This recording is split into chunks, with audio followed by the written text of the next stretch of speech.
Hello, my people. We are back. Now we are going to continue with a special talk. It's a really special talk for me because Pablo Brañas is my father talking about behavioral economics. I still can remember when I met him in 2013. It was I was shocked, by the knowledge. Well, his expertise. Pablo Brañas is many things. He's a behavioral economist. He's professor of behavioral economics at Universidad de Loyola in Córdoba, in Spain. Previously, he was professor of behavioral economics at Middlesex University in London. Ex-president of SEIBI. Many things. Pablo, my friend, so happy that you are here because I know you are very, very, very busy because we are living difficult times. How are you? Fine. I'm at home now. Thank you for being here. It's your time. I don't want to take your time. Okay, so go ahead. So let me know that you see everything properly with my screen, because I don't know whether you see my pictures or you see my screen. You see my screen now, no? It's okay? You see me? Hello? Okay, it's working now? Okay, so thank you very much, Frank. Everybody's here listening, and today I'm going to talk about cooperation in large groups, which is a very well-known topic in experimental economics. Okay, before starting, let me do some warnings. I work in academia. I'm professor of behavioral economics with very small or tiny experience in the real world. Okay, so that means that I'm not a super good speaker, although people say that I'm a good speaker, and my slides are gonna be, not that super cool like others. Okay, we'll do my best. Okay, so today I'm going to talk about what we have learned about cooperation in the last 25 years. And, cooperation fails, no? Cooperation is complicated when there are many people involved in something. To achieve the social goal is complicated. But the question is that to achieve many goals in life, we need to cooperate. So we are living in society, we are living many people, and then we have these goals that are beneficial for the entire society, but cooperation is difficult. And a critical issue is the lack of involvement of certain individuals in the common project. So we have people that, although they realize that cooperation is important, they really don't want to cooperate. And this is the well-known free rider problem. I'm going to talk about this. I'm going to explain precisely what is the meaning of free riding. And basically the idea is that when certain people see that everybody's cooperating, is being nice, then they have the temptation to behave selfishly. Okay, this is a very, very well common example, which is the lighthouse problem. So imagine we have a lighthouse, and then everybody is aware that regardless he pays or not the taxes to provide this public good, regardless he pays or not, he's gonna get the outcome. He's gonna get the public good. So this is called no excludability. And the other thing is that it's not rivalry. That means that if I'm using the lighthouse, if I'm getting benefit for this, does not exclude the possibility that other people get also the benefit of it. there are many examples like the house. Obviously, climate change is the good example now. It's the quality of the air, the quality of the water, many other things. And what is the free riding problem? That individual has incentives to use the good given is provided without contributing. So many people, they want public health, they want to have public hospitals, but they don't want to pay for them. Okay, before explaining the massive experimental literature on this, let me give a very, it's not exactly precise definition of the problem, but let me give some intuitions about this, okay? Okay, in game theory, we typically name the prisoner dilemma problem, the prisoner dilemma game, to this environment, this public good problem, with only 2 players. So when there are 2 individuals in the society and they face this problem, this is typically prisoner dilemma game. This is not very, very precise, but generally this is true. So we call prisoner dilemma game to 2-player games, and we call public good games to larger than 2 players game. We will focus on in PGGs, on public good games, because we are interested in large groups. The simplest framework, the most easiest way to analyze the problem is the following. There are several players. Player 1 is Pablo, and player minus I is a bunch of people, many people. Pablo has 2 strategies. One is to contribute, to pay for the lighthouse, say pay $100, or not cooperate. So keeping the $100 for myself and enjoying the lighthouse. If we assume that Pablo believes that everybody's nice in the society, so that the other bunch of people, the remaining people in the society are super nice and all of them are willing to contribute, then Pablo faces 2 possibilities. If he selects cooperate, contribute, then he's gonna get the lighthouse and he's gonna lose $100. But if he doesn't select cooperate, if he decides not cooperate, then he's gonna get anyway the lighthouse, but keep the $100. What is the prediction? Obviously, Pablo won't contribute. And what happens if Pablo believes that the rest of the people are not nice? So Pablo believes that the rest of the people in the society are selfish, they are not gonna contribute, nobody's gonna contribute for the lighthouse, etc. So obviously, in a way, Pablo contributes. So the Nash equilibrium, the prediction, the theoretical prediction is there is no provision. Okay, hopefully, in real life, not everybody is that rational. Indeed, it may be the case that Pablo wishes to believe that other people are nice, and also he may wish to contribute. He wants to be nice and be cooperative and support the lighthouse. So the question is whether the situation is sustainable. We really believe that if everybody starts being nice, we are going to sustain the lighthouse? That is the question. And we know the answer is no. Okay, public goods are all over the place. These 3 examples are the most simple examples. Think about the workplace. It would be ideal if there is no gossip. Obviously, this is a public good.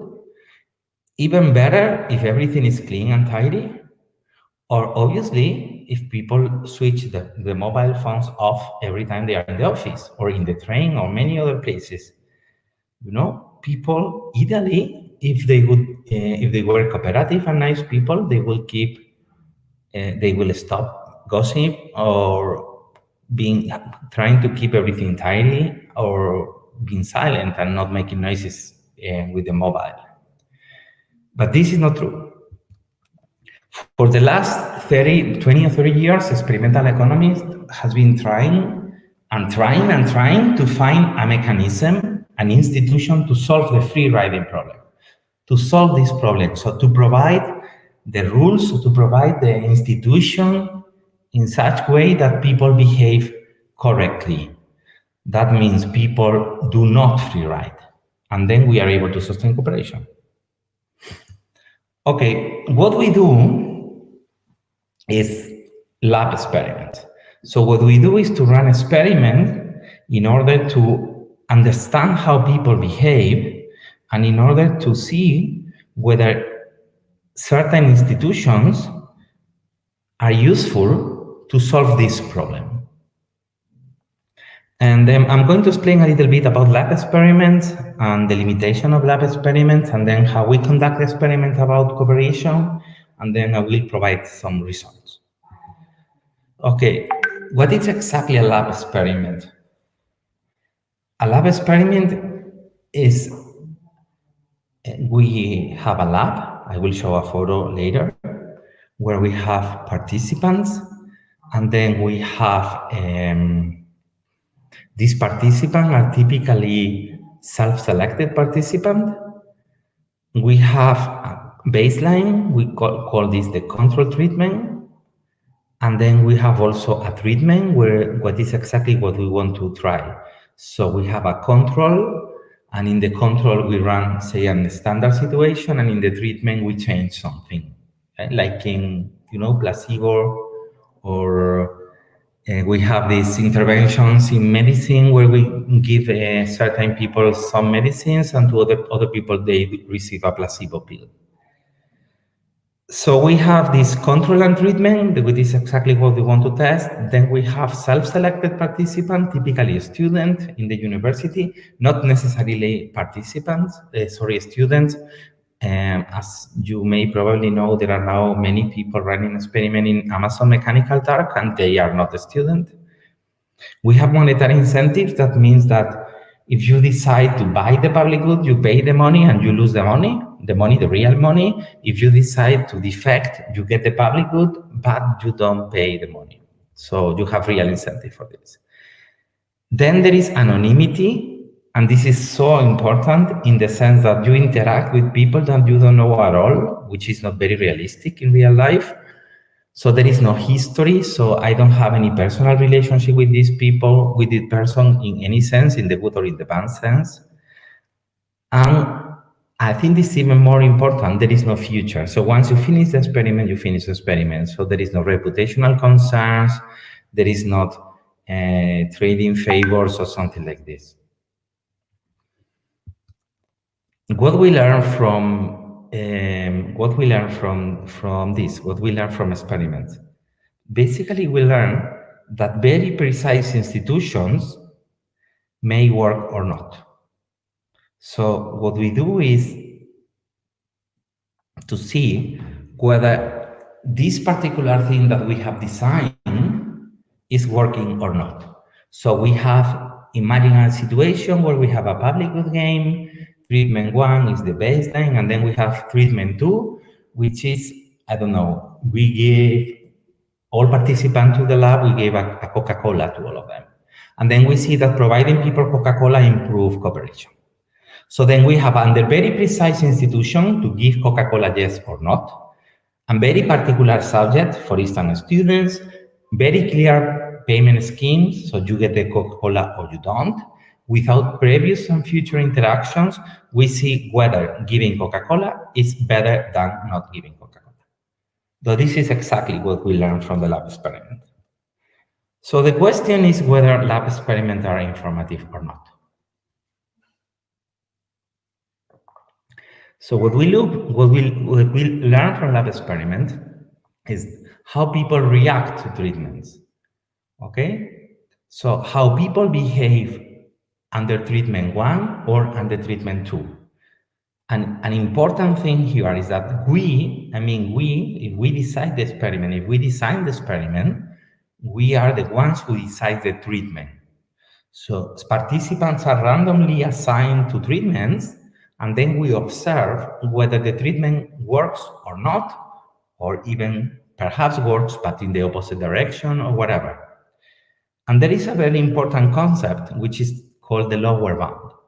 And the idea of the lower bound is, so imagine we see that giving a bonus to workers provide huge response in effort, or provide a minimal response in effort.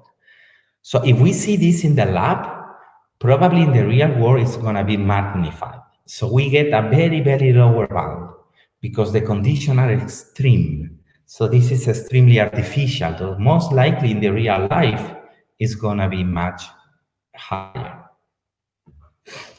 Okay, so let me give you an example of the setting where we run this cooperation experiment. We have participants in a lab.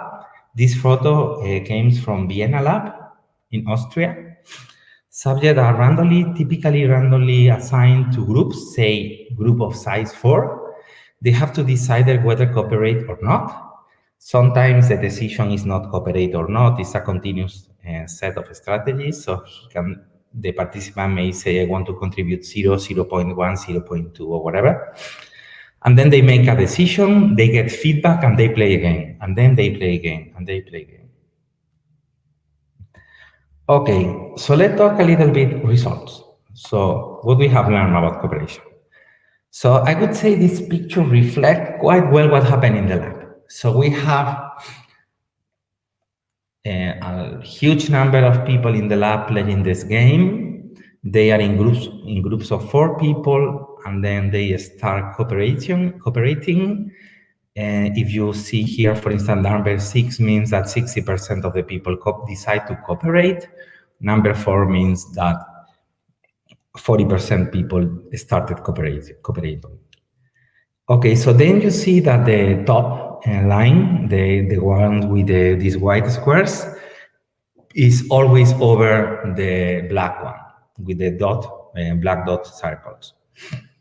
So that means that people in the treatment in the top is cooperating more. Then you see from the black line that cooperation starts at 4 and is going down, down, down, down, and down. The difference between these two treatments, the one in white and the one in black, is that in the white treatment, we have 4 participants randomly assigned to one group, and they play repeatedly 25 times, but the configuration of the group is always the same. The difference with the stranger, with the black dot line, is that participant every round form a new group. That means in round number 1, we have 4 participants. After playing the first round, they rematch again with another 3 participants, then rematch again. So every time they play with different partners. This is called strangers. And while the figure in the line in the top reflects participants that are matched together, always playing together. This is called couples or partners. We have 3 important lessons from this figure. The first thing is that cooperation among strangers is difficult. It's really difficult. You see, start at 4, ends at 1. That means 10% of the people cooperate at the end. We see that among partners, cooperation is, say, easier. Still is not that big. You see that they start at 6, go to 4, then to 6 again, then to 5, then to 6. Okay, you see it's going up and down.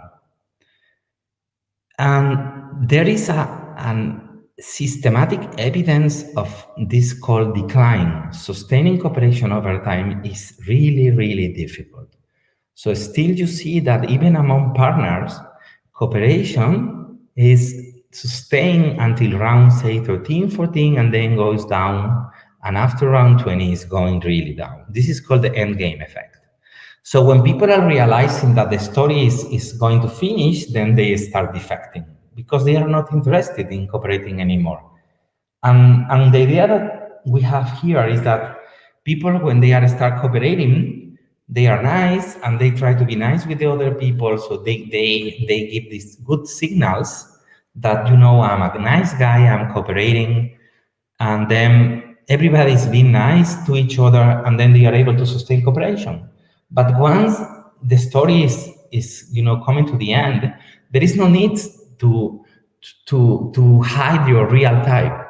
There is no need to look that you are nice if you are not nice. So then at the end, or very close to the end, people start showing the real face, and then they start defecting, as you can see in the figure.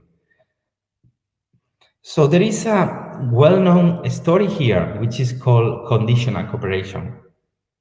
The majority of the people, a large fraction, cooperates only if they consider, they anticipate, they believe other members will cooperate again.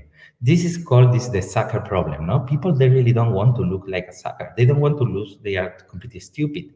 So okay, I'm nice, and I'm a cooperative person. I want to cooperate, but I'm not stupid. So if I realize that everybody in my group are not nice people like me, then I start defecting. And this is the failure. Along, if you see this figure along the game, round by round, you start seeing there are many people that are defecting, and because they defect, the other react defecting too. And then at the end of the day, nobody cooperates. So at the end of the day, you go to round 22, 23, 24, 25, there is no lighthouse. Okay, there are many issues behind why cooperation fails. One of the big issues is this social comparison, is what we call envy. So we have this figure, as you can see, where there is, you give a hot dog to the dog, and then he's so happy, then he realized that the other dog has a larger one, and then he felt like, terrible, no? So you gave me a bonus, you gave me a present, but once I realized that the present you gave to a different person is larger than mine, then you feel like, like betrayed or something like this. Let me show you an example of this. So on the left, we have experiments where we have people playing in public good games where the return they got from the public good, so every time they put money in the public good, the return they got from this is 0.5. In the next, the return they got is 0.75. And in every, I didn't say this, we have a number of people in experiment number 1, 0.5, a number different people in experiment number 2, 0.75, experiment number 3, 0.4, and experiment number 4.9. So we have, on the left, we have low inequality. In the right, we have high inequality. That means that in the left, we have people in the session receiving or 0.5% or 50% or 75% return, and in the right, we have people receiving 40% or 90%. 90% is a lot of return. The difference between the dark and the light lines is people are informed that there are other types. So let me put simple. If you go to the 0.4 and you see that the fraction in the dark line of people cooperating is large, you see that the light one is very, very small. And why is it small? Because these people who are receiving 40% identically that the dark one, those with the light gray, they are informed that other people are receiving 90%. So if we focus only in the right side, we have for the 40%, we have that people, when they are informed, they are receiving only 40%, while other people are receiving 90%. They don't contribute at all. While those who are receiving 90% and they are informed other people are receiving 40%, they are contributing more. So basically that means that people care a lot about what other people get. So the lesson here is social comparison may kill willingness to cooperate. But another funny thing is that people do not learn. So we showed before that typically public goods, people start contributing about 50% and then start declining, going down, down, down, until the end they don't contribute at all. So if we provide people with a surprise-free start, that means once the game is finished, say in period 10 in this case, then we say, okay, we play again. Then people start contributing again. So they are really willing to cooperate. Okay, they don't want to look stupid, but they want to give a second try. So they want to try again, try to reinvent cooperation again. This is the same result from a different paper. You see here they start cooperating, then they go down, and then there is a surprise restart, and then they cooperate again. So people try again. People still really want to, they want to believe that cooperation is feasible. They really want to do it. Okay. So one of the main reason why people do not cooperate or stop cooperating is because other people, free ride on them, and then they feel stupid. So then a possibility could be, okay, why not if we give people the chance to punish free riders? So we let them to punish free riders. So you are playing the game, so then you contribute, you are so nice, and then you realize that player number 2 in your group is free riding. So then you punish him. You send him a minus €5 punish. So that you send him a negative payoff. And because of this, the free rider gets negative payoff because you punish him. So this is the idea. So there are many papers on this, but I think the most famous one is this paper by BEHR and BEHR. And this is a beautiful example. So you have here a different group of people playing for 10 rounds without punishment. So a standard public good game, you see they start cooperating at 6 on average, and then they go down, down, down, down. And then in round number 11, surprisingly, participants are allowed to punish each other. So that means if one of the members of your group behave in a way that you don't like, then you are allowed to spend money to kill him, to destroy his money. And then what happened? The people start cooperating. So this is a kind of miracle. If you see from round 11 to round 20, cooperation goes up and up and up and up. And even more, there is no end game effect. So this is a sustainable mechanism. So cooperation fails without punishment, but once you introduce punishment in the institution or in the economy or in the society, then because of the threat of being punished, people start cooperating, and it's sustainable. Okay, this is kind of good news, but there are also others that are not that good news. There is a second experiment also in BEHR and BEHR to see whether using this punishment stage, so we start with people punishing. With punishment, you see they cooperate a lot, and it's quite stable. Then after 10 periods, we remove the punishment institution. So then people are not allowed to punish.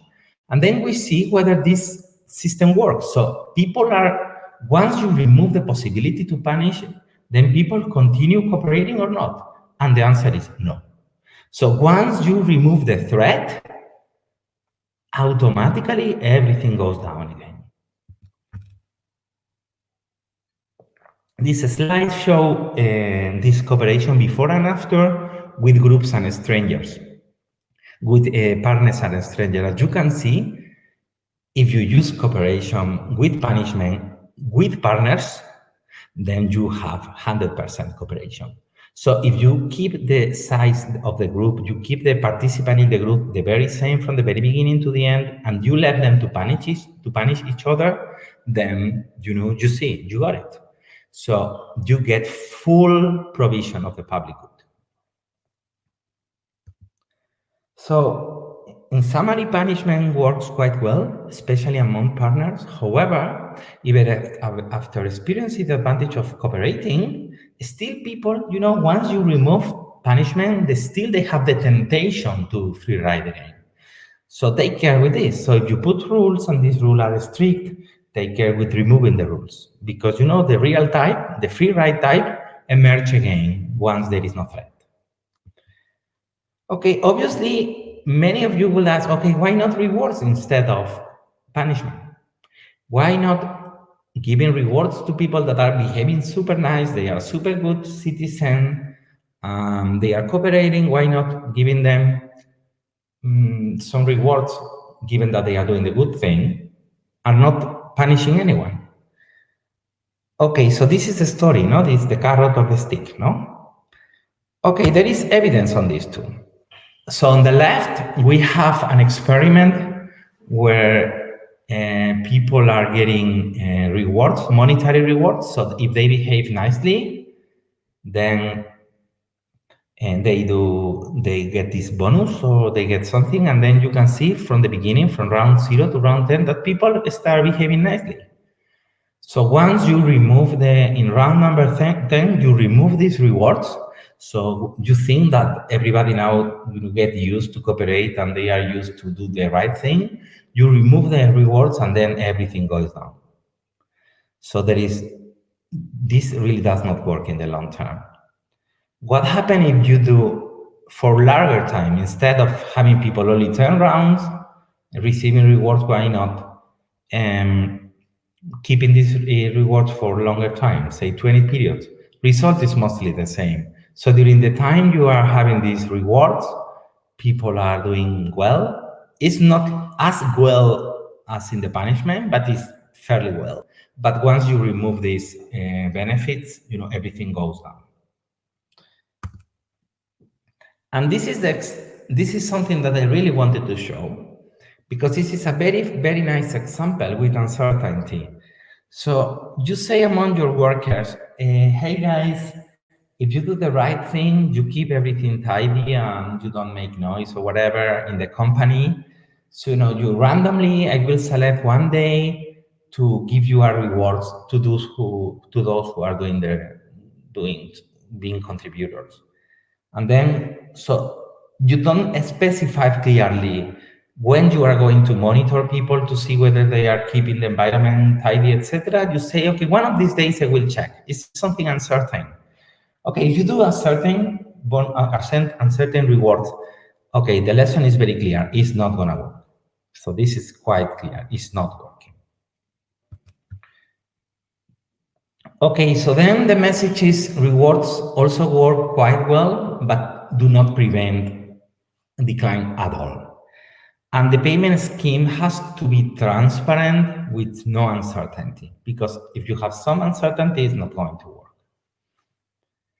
Okay, everything that I've been mentioned here, it sounds like beautiful, like the solution of all the problems about sustaining cooperation, punishment, very easy. You put punishment in the system and then everybody, follow the line, they behave accordingly, nobody misunderstand anything, and everything is perfect. But this is not true. And this is not true mainly because a very simple issue in the real life.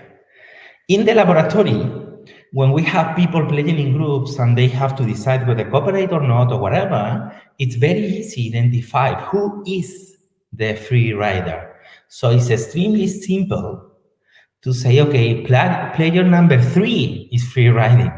But in the real life, you know that you are working in institutions, that if you have 100 workers or 20 workers, it's very difficult to know exactly who is free riding. Why? Because typically free riders, they are smart and they hide the behavior. So they are not, walking around the company saying, I'm the free rider. So it's difficult to find him. It's complicated and it's expensive to detect those who are not contributing. As you may know, monitoring is costly. Okay, what we do with monitoring is costly. Okay, when monitoring is costly, a possible solution is probabilistic punishment. What exactly this means? Means that you say to your workers, I'm going to evaluate your performance with I will do carefully. So I'm going to see all your books, I'm going to see all your reports, etc., etc. But I'm going to do this only with probability 10%. So I'm going to take your entire file. I'm going to take the folder with all your documents.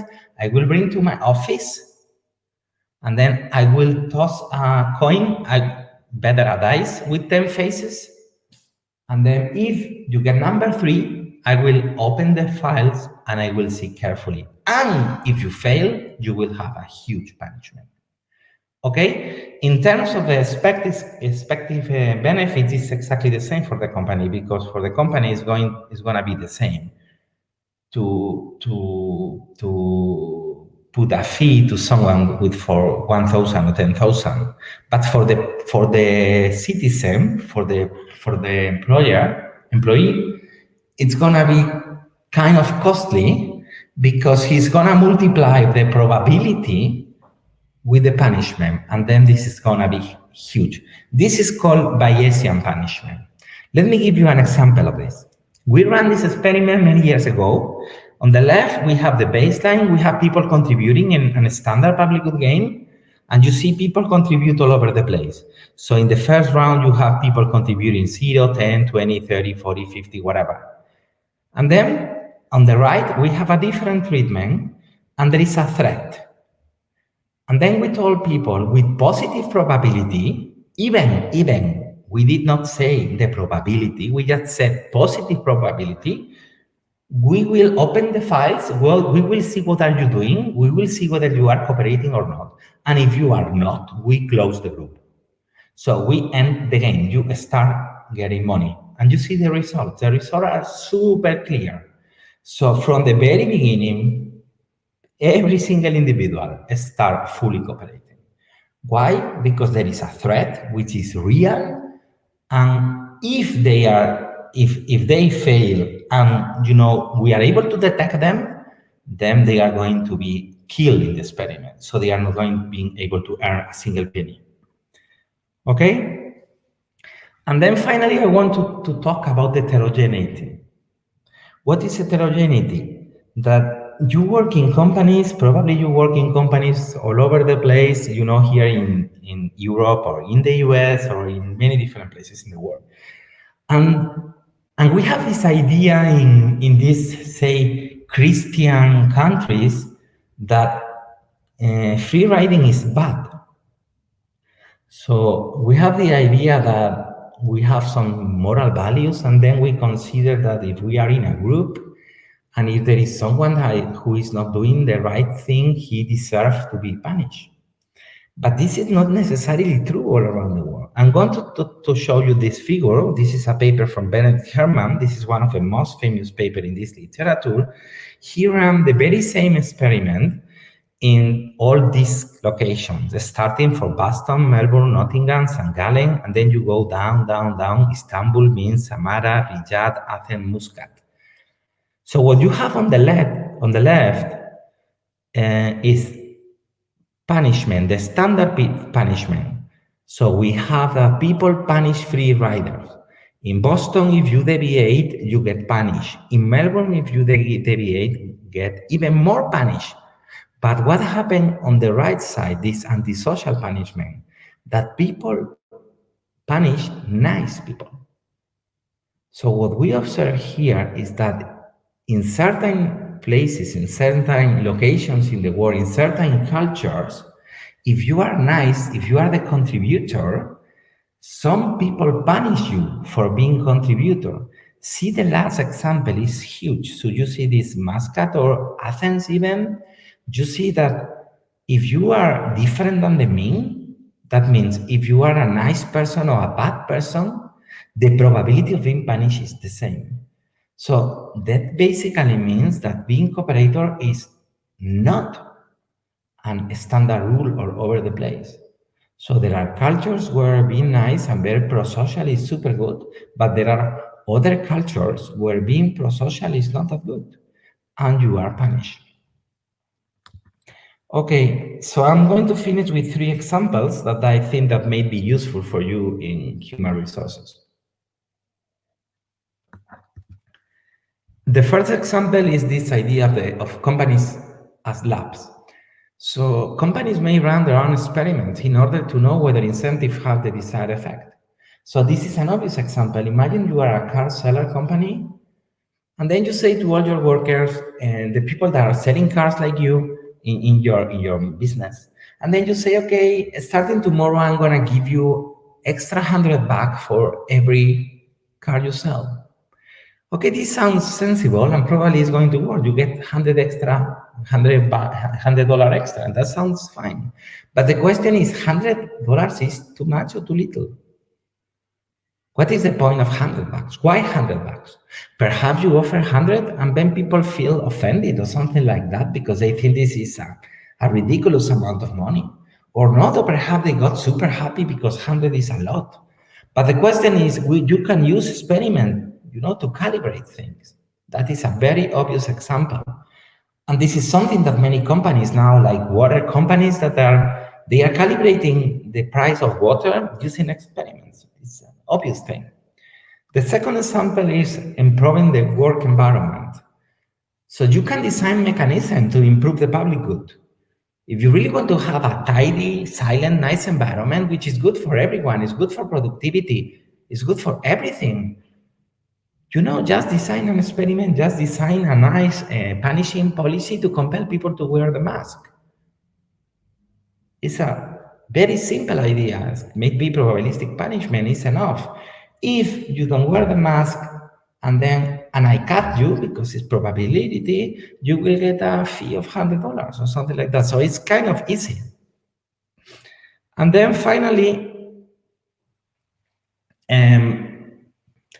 another thing that I feel is maybe very useful, and I think that Antonio Spin is going to talk about this tomorrow, is having your people playing games and doing stuff like this. You may have any idea what type of people you have in your company. So do you have nice people in your company? Do you have people that are really willing to sacrifice themselves? Or in the other way around, or people in your company are super selfish? And it's maybe even worse.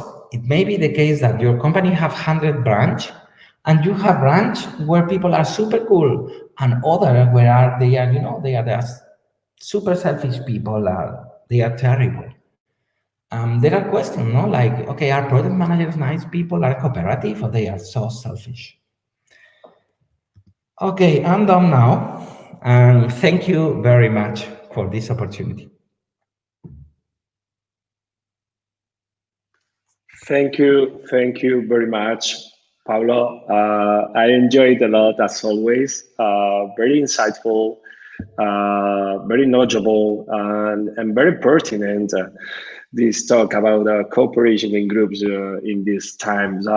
People were asking us about your presentation, if we can rewatch the video because it is pretty interesting. We have some questions, Pablo.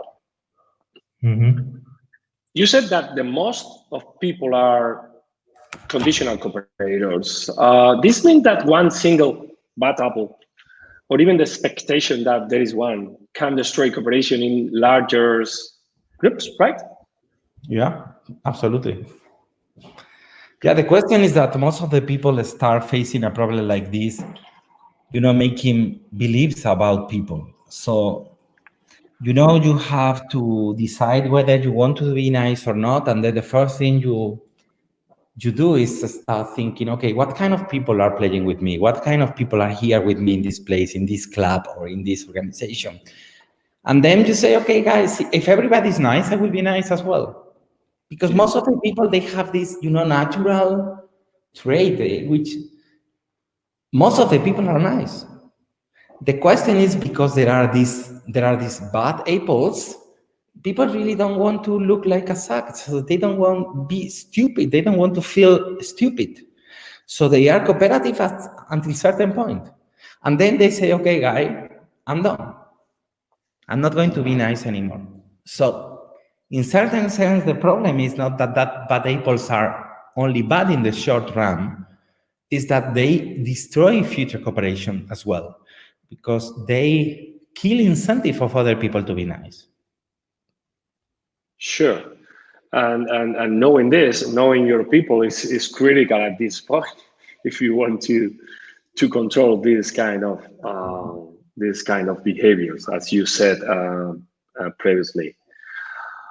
Another question is, envy is definitely a huge problem for cooperation, and I can guess in organizations too.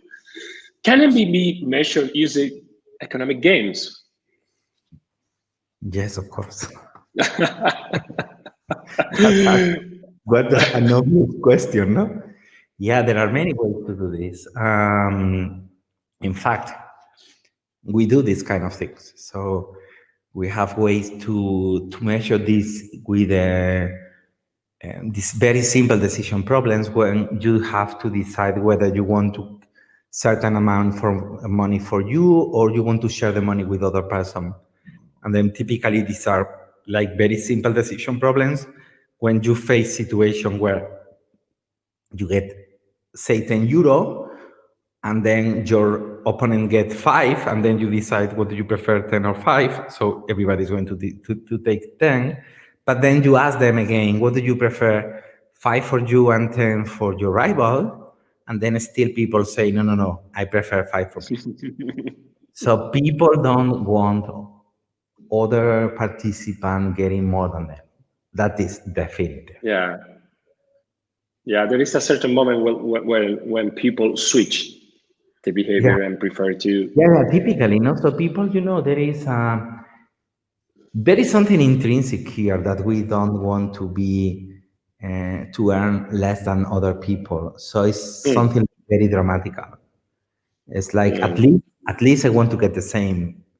So Yeah. if you give me the chance to avoid this unequal distribution, then I will block it.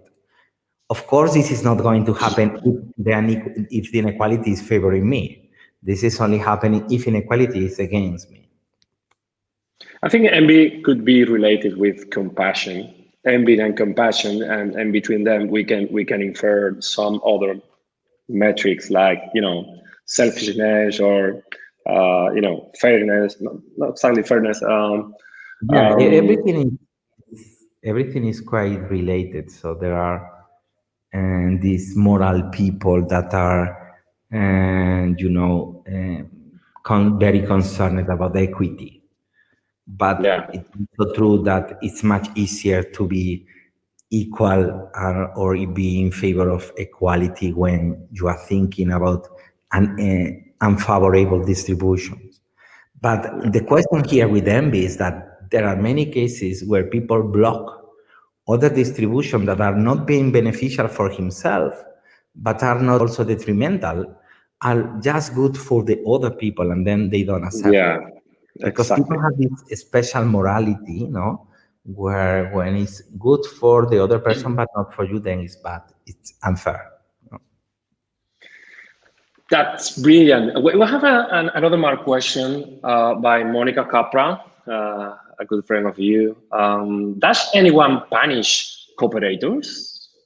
Yeah, you see the papers by Henry Sherman, no? That is very surprising. In this paper, this antisocial punishment, no? People punish cooperators in many cultures, so they don't like cooperators. Probably we have been, because we got this result in Spain when we were running experiments in certain village of Granada, and then in this paper we published in the Proceeding of the Royal Society. And then we got this, we got people that was systematically punishing nice people, so we didn't understand this much.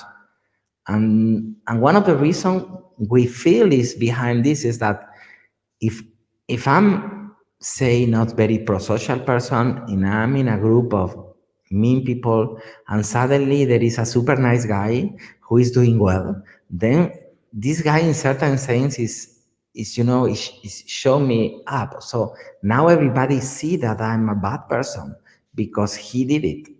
He was nice, and because he was super nice and cooperative, now I'm looking like a bastard. So then people don't like this very much.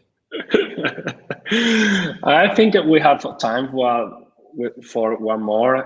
Sharon, are there any other differences aside from the cultural ones you mentioned? I'm thinking perhaps in gender that might impact some of these facets and procedure differences in results. There are many.